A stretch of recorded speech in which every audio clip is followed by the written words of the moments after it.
ભુજ મધ્ય વર્ષિત પારણોત્સવની પત્રિકાનું લેખન કરાયું. સ્ટોરી રિપોર્ટ બાય કરણ વાઘેલા, ભુજ. અજોડ શાસન પ્રભાવક પરમ પૂજ્ય આચાર્ય ભગવંત શ્રી કવિન્દ્ર સાગર સુરીશ્વરજી મહારાજ સાહેબની શુભ પ્રેરણા અને આશીર્વાદથી ભુજ અચલગચ્છ જૈન સંઘમાં 58 વર્ષી તપારાધકો વર્ષી તપ આરાધનામાં જોડાયા હતા.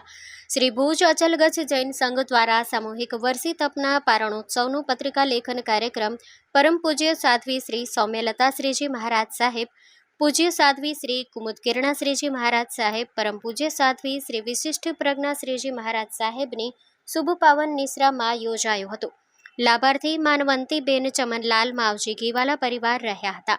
પ્રારંભે પૂજ્યશ્રીઓએ માંગલિક શ્રવણ કરાવતા વર્ષી તપસ્વીઓના તપની અનુમોદના કરી અચલગચ્છ જૈન સંઘ ભુજના આયોજનને બિરદાવ્યું હતું.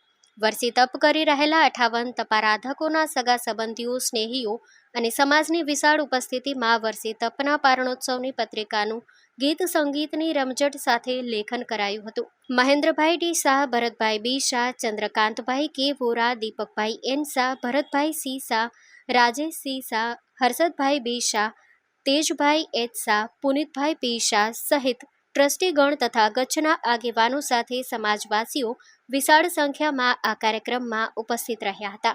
કાર્યક્રમને સફળ બનાવવા સર્વે કાર્યકરોએ જહેમત ઉઠાવી હતી. સંગીતની રમઝટ સુરતના અભિષેક મહેતાએ જમાવી હતી, જ્યારે સંચાલન નીરવભાઈ શાહ, સંકેત યુવક મંડળ બોરીવલી વાલાએ કરેલ.